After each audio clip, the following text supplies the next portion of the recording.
The next segment I'd like to talk about is clean energy. I know this is an important part for the residents or potential residents of the project. Another company that we own is called Clean Energy Solutions. Again, acts as a owner's representative focusing on clean energy, basically in all types. And as we get into the project, you are going to be having questions of what systems are cost effective, what systems should we have in our homes, as well as the main facility. One project I like to kind of show an example of was what's called the Sustainable Energy and Manufacturing Innovation Training Center. And this particular unique facility is built in Odessa, Florida, and has one of Florida's only below ground basements that's completely surrounded by water, and is Florida's first geothermal research facility. This building was designed to look like a residential home. It's 3,000 square feet with 1,500 above and 1,500 below. It utilizes a very unique system to construct the walls underground. This is called the Cutter Soil Mixer by Bauer. And basically what it does is it converts soil that's in the ground into concrete without any excavation. This kind of shows you as the tool goes into the ground, it is pumping concrete through the center minus the rock, and it's mixing the soil underground, creating an 8-foot wide panel of concrete. And this ultimately hardens, causing the entire structure to be one solid piece of concrete. This just gives you an example of an aerial of the building we built in Odessa. And essentially, once we've installed the walls, this shows you the walls have already been put in underground, and it shows you the structural beams and the heat sink pipes, which are basically geothermal pipes that are connected to a geothermal air conditioning system. This gives you an example of what the basement structure looks like after we excavated. As you can see from the red arrow, that is actually concrete there that has been converted using the soil. And then this shows you kind of what the wall and the structure looks like before final construction. And this particular has numerous legislators and others, people here to help educate. And what we would be doing is helping you to educate about the different types of systems. Here's kind of an outside view of the facility with solar panels that generate power for the building. On the back end of the building, as you can see, the water right there, the retention pond showing a very high water table. This kind of zooms in on the basement windows, and then the pipes that go into the walls themselves that is used to help cool the building. Here we are showing you an example of the basement itself, where the ground level is and what the water table is on outside of the wall. This is about 7 feet, 8 feet below ground. And the great thing is you don't have to have any life jackets in order when you're in the building. This facility actually happens to be the Florida's first geothermal research facility, sponsored by Bauer Foundation. It was involved with the Florida Solar Energy Center, University of South Florida, University of Central Florida, and others. And we were specifically involved with the design, construction, and monitoring of the systems. Essentially, geothermal uses the ground to cool the building, and in Florida, our biggest concern is air conditioning. The facility, basically what we had done is installed 6 different types of geothermal research systems in and around the building. And then what we would do is we would pump hot water into each of the systems, and University of South Florida would then monitor the temperatures as it comes out at different depths in the ground, as well as different distances.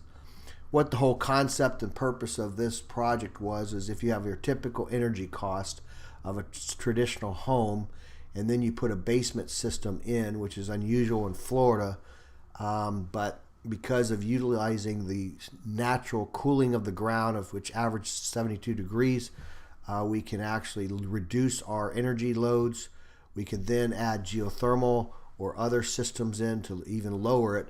So therefore, when you bring in solar panels, you would not be required to have as many, because you wouldn't have to generate as much power as you would at typical energy costs.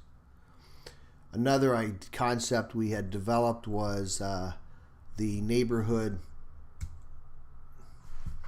Another concept we had developed was the creating an actual neighborhood of geothermal systems, where we would have a master wells in the neighborhood, and then have piping that would actually be connected to all of the homes. And then we would just bring in the air conditioner, hook it up to the geothermal system. And geothermal is considered by the government to be one of the most energy efficient systems. This may be an option in consideration for the co-housing project, but that of course will be up to you all to decide if this is what you'd like to do. Lastly, in this realm, talking about water conservation, we can also utilize this type of construction to create vertical ponds, which allows us to reduce the traditional retention pond requirements and have it more underground, and then reuse it for your watering of grasses and things like that. Another product to make you aware of to possibly be considered is this is called FlexiPave. Essentially, it's porous, non-cracking, and actually can handle 2,000 of water per square foot per hour. It's utilized for a lot of things, including trails and sidewalks to your home perhaps, sports facilities, and even playgrounds. So this again might be something you want to consider, because it's actually permeable, therefore reducing the retention pond requirements in your neighborhood. Another project I'm currently being involved in is St. Pete College, Seminole campus. They were interested in developing the basement facility, and we've been involved with helping to put together the site planning, showing where it's going to be an educational facility with a solar display, rainwater harvesting display, geothermal systems like we did in Odessa and others. And this will be meant to help educate students and the public about the various types of energy systems that are out there. We put together the list, and this is kind of a list of all the different types of things that may be considered as part of the project. And then in addition to that, we've done work as far as pools. If you're going to have a pool at your home or at the common area, then we want to be able to look at what are the different types of systems that are involved, gas heaters, electric heaters, and more importantly, we want to look at your long-term operating costs, so you don't get into something that has a high operating cost as you move forward. We've also worked with residential homes to determine what their usage of water as well as electric is, and throughout this whole project we would be working with you to educate you on how can we reduce the energy cost. We also have experience in brownfields and land revitalization, and this is an opportunity to possibly get land in and around Pinellas County at a lower cost, and our goal would be to help to bring in some people who can better educate you all on this type of program, and there may be some additional funding that could be available to help reduce costs for the property. Another area that we mentioned is the Property Assessed Clean Energy Program. This essentially has just been approved in Pinellas County, and basically what it does is supports energy efficient renewable projects, energy generation, wind resistance, and water conservation.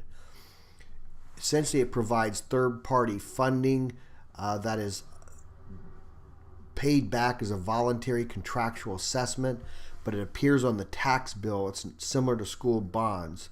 So the property owner chooses to have this paid back over up to 20 years if interested. It allows for up to 82 things that can be utilized, and in the case of the co-housing project, since it is new construction, this program would only be a potential use for the difference between standard say roofing and a energy efficient roofing and insulation.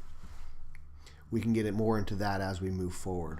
Mainsail Project Solutions, you have to be certified by the funding agency, and we of course are already certified. However, the program hasn't even started in Pinellas County yet. It will be in the next few months. It currently is only for commercial, which we may be able to, the common area of the co-housing project may be able to qualify under that. So how does all of this information regarding clean energy help? And how basically we have experience in a variety of energy efficient systems. One of our primary goals will be to help educate you so that you can make informed decisions, as well as we would help to bid out systems, therefore reducing costs for you.